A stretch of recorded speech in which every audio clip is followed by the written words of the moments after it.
sebab-sebab kemunculan aliran sesat terdahulu, kita harus mempelajari secara otomatis dari kronologi awal munculnya aliran-aliran sesat ini. Dan secara umum nama-nama aliran sesat terdahulu kalau sekarang itu paling tinggal beberapa saja. Nama-nama aliran, artinya yakni kelompok yang mendaku aku alirane iki. Kelompok yang mendaku-daku aliran tersebut sesuai dengan aliran terdahulu itu paling beberapa saja. Dan kebanyakan nama-nama dari aliran terdahulu itu sudah yakni enggak ada sekarang. Tetapi pemikirannya masih saja menembus ke setiap yakni ideologi kaum muslimin. Oke. Sekarang saya akan sampaikan yakni sebab langsung masuk pada pembahasan yakni sebab munculnya aliran-aliran sesat, al-firaq al-islamiyah, aliran-aliran sesat pada masa dahulu kala. Pertama, sebabnya adalah karena gulu. Gulu ini Jawa genah ngerti gulu itu. Maksudnya yakni berlebih-lebihan, itu gulu berlebih-lebihan. Saya kasih contoh. Sebab kemunculan ada Syiah. Sebab kemunculan apa?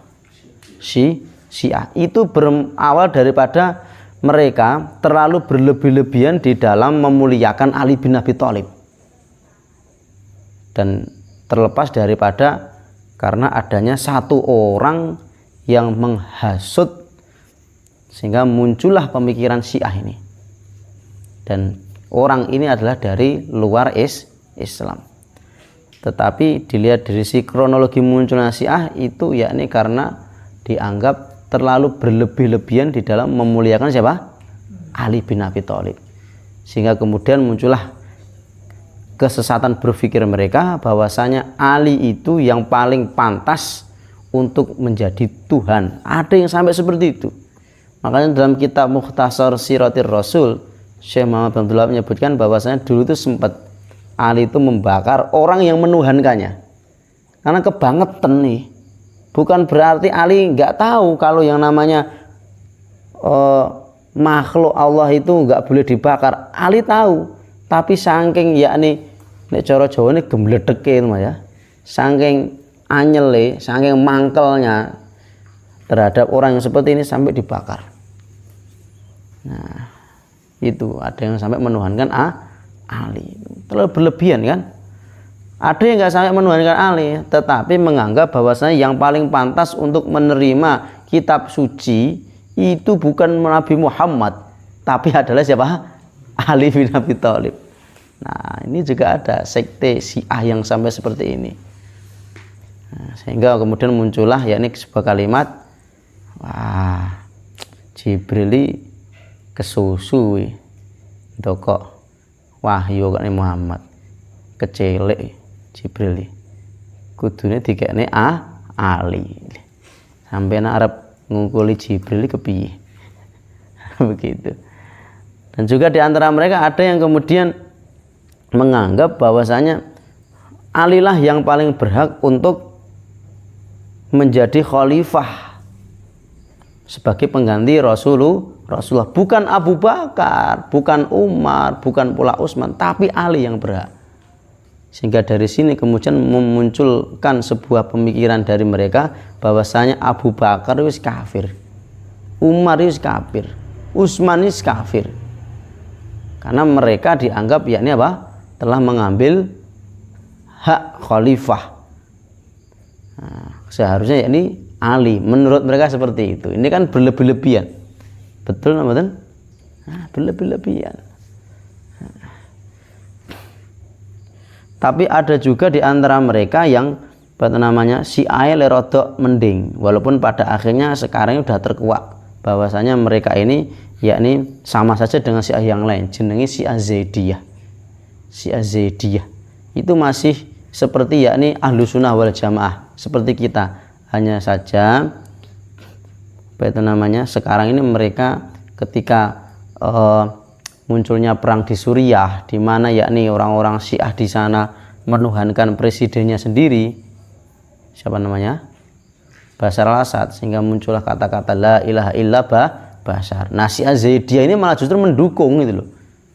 Ya kayaknya sama saja. Sekarang banyak ulama hari ini yang kemudian menyatakan Syiah Zaidiyah podo wae.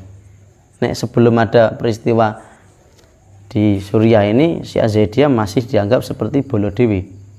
Walaupun mereka menyatakan bahwasanya Ali itu lebih afdol, lebih utama daripada siapa?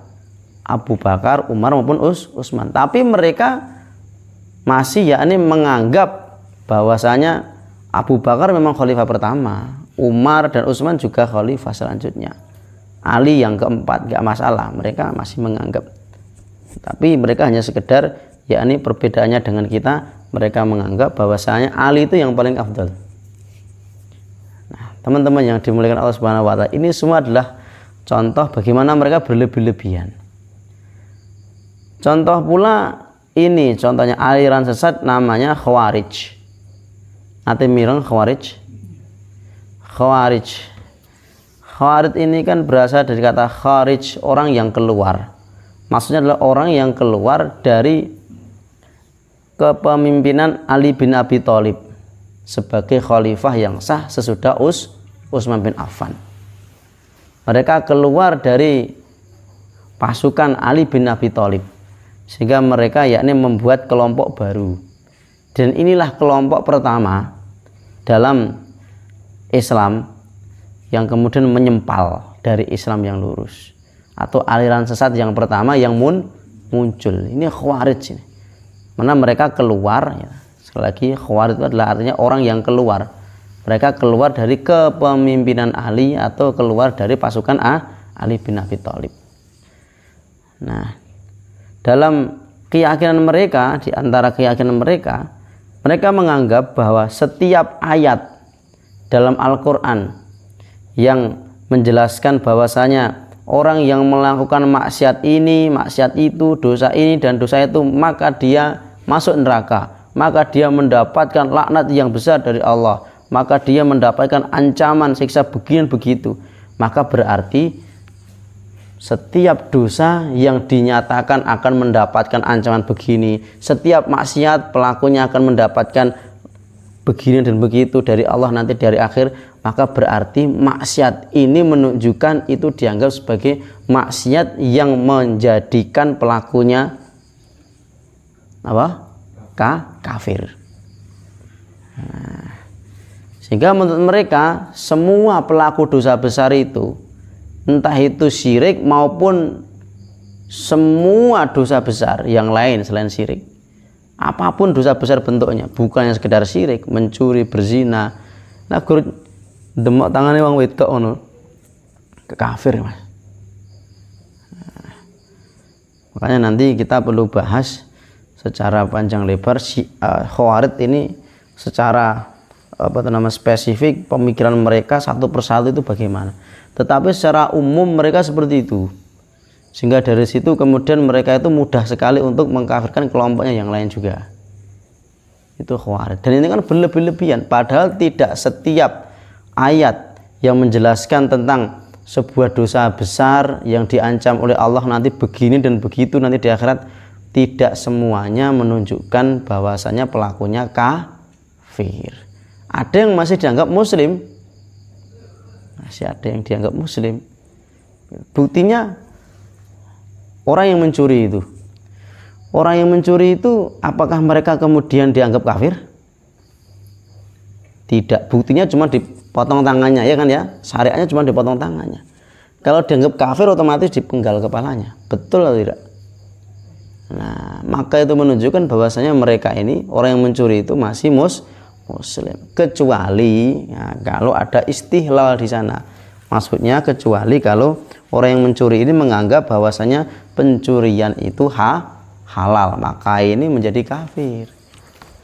Orang yang zina juga cuma dicambuk bagi yang masih joko, perjaka atau perawan, maka cuma dicambuk 100 kali atau diasingkan 1 tahun. Itu pun enggak juga ada ancaman nanti dipenggal kepalanya.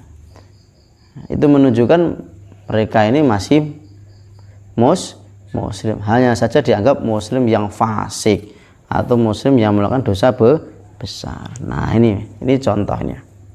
Contoh bagaimana yakni aliran-aliran sesat itu banyak bermunculan karena berlebihan. Terlalu berlebihan. Ini pertama. Yang kedua, karena yakni munculnya sikap ingin membantah sebuah aliran. Saking semangatnya untuk membantah sebuah aliran, tetapi yakni ilmu yang dipakai itu cuman sedikit, ilmu yang dipakai untuk membantahnya itu minim. Akhirnya malah justru memunculkan bid'ah yang baru atau memunculkan aliran yang baru. Lah, kalau cerita kayak gini saya jadi teringat Imam Al-Ghazali. Nanti mireng Imam Ghazali, Mas, ratau mireng Imam Ghazali. Kurang ngombe sih, Mas. Saya sekilas info sih. Monggo Mas, tunjuk Mas. Oke, monggo. Bismillahirrahmanirrahim.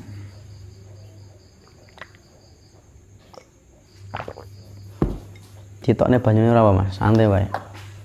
Iki ora kajian kok iki. Figur cerita.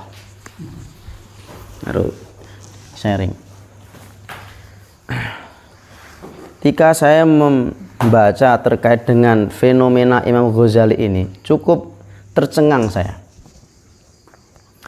Nah, saya akan cerita tentang Imam Ghazali, yang mana cerita ini sesuai dengan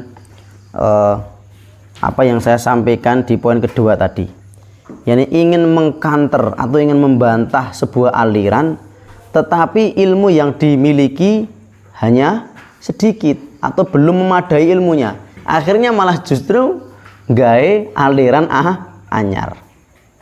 Judul iki paham ora Mas Zidna?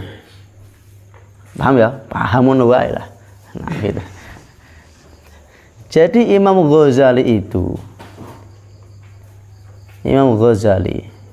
sebagai ulama yang sangat kondang sekali, sangat populer pada masanya. Sampai sekarang penulis kitab Ihya Ulumuddin, pernah dengar? Ini teman-teman NU, wah jos itu. Kitab itu sangat populer itu. Dan penulis kitab yang lain. Nah, Imam Ghazali ini pengen membantah atau mengkanter aliran filsafat. Nek filsafat pernah dengar ya? Karena filsafat itu kan memahami kebenaran hanya menggunakan logika atau akal. Itu kan berbahaya sekali. Nah, kemudian beliau pun dalam membantah pemikiran filsafat ini, beliau menulis sebuah kitab namanya Tahafutul Falasifah, yang artinya adalah bantahan terhadap aliran filsafat. Tapi ternyata setelah dikoreksi atau dibaca oleh banyak orang, khususnya setelah dibaca oleh para ulama, salah satunya adalah seorang ulama yang cukup populer dalam mazhab Maliki, namanya Ibnu Rusdi, pengarang kitab Bidayatul Mujtahid wa Nihayatul Muqtasid. Itu dipelajari, sebuah kitab fikih yang dipelajari oleh teman-teman di Libya nggak, pokoknya sekolah Islam tingkatan S1 di Jakarta. Ustadz Indro, Ustadz Solihin itu lulusan sana. Nah, setelah dibaca oleh banyak ulama, maka banyak ulama yang memberikan komentar, sehingga tiba-tiba muncullah netizen dari para ulama. Netizen dari kalangan ulama berkomentar. Tidak hanya satu dua, banyak ulama yang berkomentar, yang intinya mengkritik dan memberikan saran kepada Imam Ghazali. Salah satunya Ibnu Rusdi. Dia mengkritik, memberikan saran dengan cara apa? Membuat buku juga untuk mengkritik atau memberikan saran kepada Imam Ghazali. Sehingga kemudian beliau nulis buku namanya Tahafutut Tahafut, yang artinya bantahan terhadap buku bantahan. Itu karena bantahan terhadap buku bantahan. Maidu terhadap buku maidu. Ini basa dalan nih Mas. Nah, Hingga menarik sekali ini. Saya punya bukunya itu. Dua-duanya punya. Karena saya baca cerita ini, ngono ya. Akhirnya saya cari-cari buku di Shopee. Dan ternyata langsung satu paket dua-duanya. Tak waca, ra paham aku, Mas. Ilmunya dhuwur biasa toh. Bahasanya iki susah paham itu. Akhirnya tak museum gitu. Nek pengen sampean waca, takekne. Gratis wi. Bahasanya iki nek paham kadang tak ulang nanti ping 5 aku ora paham kok. Dalam beberapa sisi, tapi di sisi tertentu ya aku juga paham itu kan. Nah, ternyata bukunya Imam Ghazali itu ternyata dibantah oleh para ulama. Salah satu adalah Imam Ibnu Rusdi dengan langsung membuat buku itu. Tahafut itu. Dan ini terkenal di mana berada. Tapi namanya Imam Ghazali juga seorang ulama. Pada akhirnya beliau pun mengamalkan ilmu yang telah ia ketahui tentang masalah yakni adab. Yakni beliau pun bisa ngelenggono, lapang dada dengan banyaknya ulama yang mengkritik beliau. Akhirnya beliau pun mulai mengasingkan diri di Damaskus untuk bertobat di sana. Dan karena yakni disampaikan oleh para ulama sampai ini kurang luas dalam memahami ilmu athar. Ilmu athar itu adalah ilmu tentang riwayat-riwayat hadis. Sampai kurang luas di sana. Makanya beliau kemudian belajar ilmu hadis di sebuah masjid di Damaskus kepada seorang ulama di sana, belajar langsung kitab Sahih Bukhari. Semenjak itu maka tidak lagi terdengar nama beliau di dunia dakwah internasional.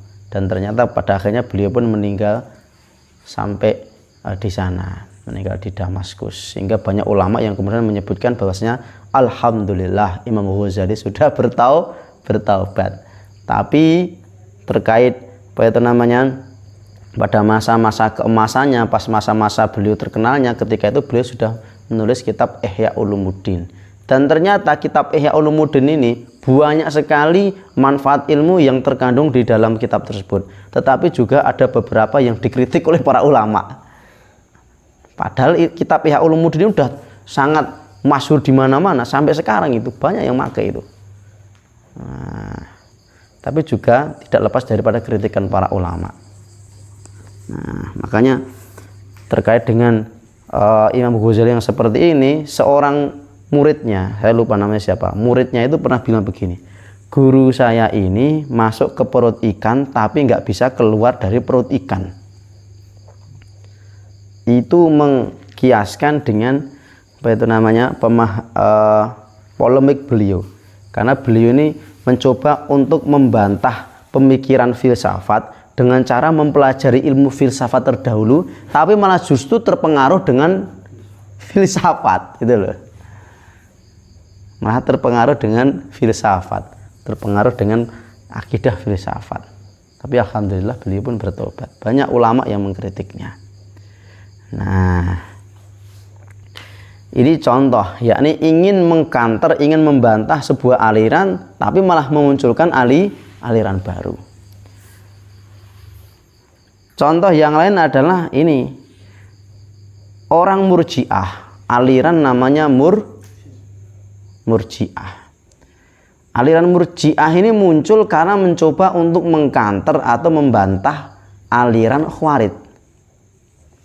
Kan tadi saya sampaikan, orang Khawarij itu mereka memiliki keyakinan bahwasanya semua pelaku dosa besar nggak perlu diperinci, semuanya pokoknya kafir. Nah, orang Murji'ah, orang yang beraliran Murji'ah ini mereka pengen yakni mengkanternya, pengen bantahnya. Terus kemudian hasil bantahnya bagaimana? Hasil bantahnya adalah mereka menyatakan semua orang yang sudah mengakui Allah sebagai Robnya, semua orang Islam yang dalam hatinya sudah mengakui siapa? Allah sebagai Robnya, Tuhannya. Nah, maka sekalipun dia itu bermaksiat, maka dia masih dikatakan muslim yang sempurna. Ini ono ya nak biyen aja. Ini ono berarti iblis muslim sempurna no. Nah, bahkan sekalipun betul namanya dia itu melakukan dosa besar yang cukup mentereng dosa besarnya, sekalipun dosanya sangat-sangat berkualitas itu kan, maka dia dianggap apa? Yakni masih muslim yang sempurna. Kenapa? Dalam hatinya masih meyakini apa? Allah sebagai Rabbnya. Karena menurut mereka iman itu yang paling inti adalah keyakinan dalam hati bahwasanya Allah sebagai Rabbnya. Dan hal ini melahirkan banyak para pemuda yang hari ini kemudian mereka nggak mau sholat, nggak mau ibadah, sepenting dua ini iman dalam hati. Termasuk dulu yang pernah saya ceritakan pada kalian, saya pernah ditelepon seorang pemuda, karepnya apa itu namanya? Saya pernah nelpon seorang pemuda, karepnya gitu, karepe aku pengen nasihati DE. Ojo dolanan wong wedok, paham Mas ya? Ojo dolanan wong wedok. Mungkin nek iso kelalen kan iso dadi kedaden Mas ya. Nah, maksudnya nek bisa nek diterus-terusan itu bisa mengakibatkan perzinaan. Tapi malah justru dia bilang, "Loh, ya ora apa-apa to, Mas. Kan penting saya punya iman dalam hati." Itu dia bilang. Penting saya punya iman dalam hati. Walaupun saya kayak gini, tapi saya kan punya iman dalam hati.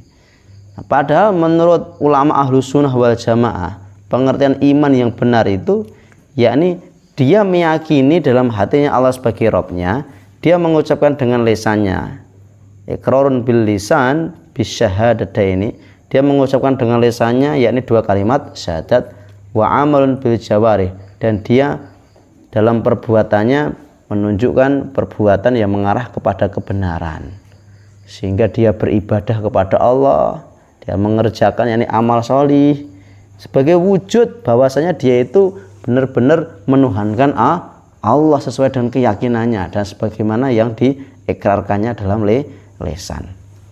Maka tiga aspek ini harus ada, harus dimiliki oleh seorang mukmin kalau dia mau dikatakan sebagai orang yang beriman dengan cara yang benar. Nah, ini gara-gara ini ingin membantah pemikiran apa tadi? Khawarij yang mengatakan semua pelaku dosa besar itu kafir, maka malah justru orang-orang Murji'ah memunculkan bid'ah yang baru, memunculkan aliran yang baru yang mereka yakini bahwasanya semua orang itu selama masih memiliki iman dalam hati walaupun melakukan perbuatan maksiat, maka dia dikatakan muslim yang sempurna, dia masih mukmin yang sempurna. Ya ora mungkin toh. Nek klambi kuwi wis kena reget apa ya mungkin diarani klambi resik. Mungkin ora Mas? Ya enggak mungkin. Wong klambi walaupun ya agi wae apa jenenge mbok setrika, tapi nek wis kena reget walaupun kuwi kena apa jenenge telak cecak, tetep klambi kuwi diarani klambi reget. Bahkan iso diarani najis. Nah, ya ora mungkin. Alah tapi kan agi wae apa jenenge disetrika. Sepenting kan esensine cek wangi. Ya ora mungkin to ya. Tetep wong kuwi apa jenenge gelem mikir mesti tidak ya makan merasa jijik untuk memakai baju tersebut. Pemenan delalai diuyohi karo coro utawa kucing, ya otomatis emoh walaupun cek ketok putih. Nah, maka teman-teman yang dimuliakan Allah Subhanahu wa taala, ini poin kedua sebabnya. Poin ketiga itu dikarenakan aliran-aliran sesat itu bermunculan pada masa dahulu kala itu karena pengaruh dari luar Islam. Adanya orang-orang luar Islam yang ingin memecah belah kaum muslimin dengan cara mereka itu pura-pura masuk Islam dan ternyata malah justru ingin menghasut kaum muslimin, ingin memecah kaum muslimin dari dalam. Contohnya munculnya Syiah ini karena adanya Abdullah bin Sabah. Abdullah bin Sabah ini kan orang Yahudi. Dia masuk Islam ternyata hanya untuk yakni memunculkan perpecahan. Sehingga kemudian muncullah Syiah. Dulu ada juga aliran Qadariyah. Aliran Qadariyah itu meyakini bahwasanya mereka tidak meyakini atau tidak mengimani bahwa apa itu Mas? Bahwa apa yang menjadi aktivitas kita, apa yang kita lakukan, apa yang kita dapatkan itu bukan dari Allah, bukan kehendak Allah, tapi murni kehendak kita sendiri. Aku bisa kaya seperti ini bukan karena kehendak Allah, tapi murni karena usahaku sendiri. Saya bisa sehat seperti ini bukan karena Allah yang ngasih sehat, bukan, tapi karena saya pinter menjaga kesehatan. Ini qadariyah, Mas. Ini sebagaimana Qarun itu kan. Nah, saya bisa kaya seperti ini karena ya ini usaha saya sendiri. Ini namanya aliran qadariyah. Ini kan munculnya karena adanya orang dari luar Islam, yakni orang Nasrani. Begitu juga ini aliran Jahmiyah. Salah satu pemikirannya bahwasanya aliran Jahmiyah itu mereka tidak meyakini tentang yakni sifat-sifat Allah. Ini Allah punya sifat, berarti apa bedanya dengan manusia? Manusia juga punya sifat. Akhirnya mereka tidak meyakini kalau Allah itu punya sifat. Ini sangat berbahaya. Ini Allah nggak punya sifat, bagaimana mungkin bisa menciptakan kita? Iya, Mas? Adanya kita ini karena Allah yang mencipta. Itu artinya Allah punya sifat, yakni Allah Al-Khaliq. Allah itu zat yang maha mencipta. Dan itu menjadi sifat juga bagi Allah, bahwasanya Allah itu memiliki sifat bisa mencipta. Bisa dipanggil nggak, Mas? Bisa nggih? Nah, begitu. Kalau Allah itu nggak bisa mencipta, ya silahkan. Kalau Anda kemudian tidak meyakini bahwasanya Allah itu tidak punya sifat, silahkan. Tapi masalah Allah itu pencipta, Allah itu memudahkan seluruh urusan kita, Allah itu menolong kita, melindungi kita dari ini dan itu, menunjukkan bahwasanya Allah itu punya sifat yang begitu sempurna. Dan ternyata orang Jahmiyah ini mereka juga muncul karena adanya orang luar Islam namanya Ja'ad bin Dirham, orang Yahudi. Dan nanti ada pembahasan khusus terkait dengan kelompok-kelompok ini secara spesifik. Ini didirikan karena sebab secara spesifiknya sebabnya apa, terus kemudian siapa aja tokohnya, terus pada akhirnya sudah punah atau belum. Nah, ini bagi kita yang suka sejarah nanti senang banget kayak gini. Dan yang seperti ini, pembahasan kayak gini pernah saya sampaikan di teman-teman akademisi, teman-teman ustadz, teman-teman yakni guru. Apalagi nanti kita bahas periodisasi munculnya yakni aliran-aliran sesat terdahulu. Wah, mereka banyak yang takjub, baru kali ini saya mendapatkan pembahasan yang cukup jelas dan terperinci sesuai dengan fakta sejarah yang sebenarnya. Kemudian yang keempat, sebab munculnya aliran sesat itu adalah karena mereka itu lebih mengedepankan akal. Dan inilah yang kemudian memunculkan aliran sesat namanya filsafat tadi itu. Nah, saya sering mendengar kata-kata ini filsafat Islam. Filsafat Islam itu di dunia yakni perguruan tinggi pendidikan Islam biasanya. Manajemen pendidikan Islam biasanya gitu. Nanti ada yakni filsafat Islam. Yang dimaksud dengan filsafat Islam itu yang gimana dulu itu? Kalau yang dimaksud filsafat Islam itu adalah memahami Islam menurut logika, maka jelas salah. Karena nggak mungkin ajaran Islam ini bisa dilogika. Ada memang ajaran Islam yang bisa dilogika, tapi juga ada yang tidak bisa. Ketika ajaran Islam yang nggak bisa dilogika itu, maka itu menunjukkan Allah itu pengen tahu kita itu lebih percaya dengan Al-Quran dan As-Sunnah atau lebih percaya dengan logika. Dan contoh sholat Isya petang rakaat, nek di logika ngopo petang rakaat, ngopo kok ora 3 rakaat? Kan ngono to, Mas? Begitu. Nah, kan nggak bisa di logika. Kemarin saya juga ditanya sama seorang mahasiswi alumni pondok itu, Ustadz, saya dapat tugas suruh mencari dalil akal tentang mengimani Rasulullah atau mengimani para rasul. Bagaimana supaya kita itu bisa mengimani setiap rasul itu dari sisi logika? Jadi pikir-pikir, piye iso? Makanya kemudian saya cuma kasih jawaban begini. Dengan kita meyakini bahwasanya setiap rasul itu mereka mampu membuktikan dirinya sebagai seorang rasul dengan adanya yakni wahyu yang diberikan oleh Allah, maka itu sudah cukup. Dan wahyu itu sendiri nggak bisa dilogika. Kepiye ceritane iso Nabi Muhammad kuwi iso bojone macane surat iki ayat iki. Kuwi kepiye ceritane nek diarani oleh sanga Tuhan, mingkut akhirnya nyambung meneh. Lah Tuhan iso dilogika apa ora? Lah akhirnya kan ngono to Mas. Nek awak dhewe kemudian mencoba untuk sedikit-sedikit harus kita fahami dengan logika kita. Pokoknya harus bisa dilogika. Kalau nggak bisa dilogika maka nggak bisa diterima. Wow, banyak sekali ajaran Islam itu yang nggak bisa dilogika. Surga neraka bisa nggak dilogika? Ya nggak bisa. Kayak matematika wae itu logika. Banyak sekali ajaran Islam yang nggak bisa dilogika, dan semuanya itu sebenarnya adalah Allah itu ingin menguji kita. Kita itu lebih tunduk sami'na wa ata'na terhadap wahyu ataukah hanya kepada yakni akal atau logika.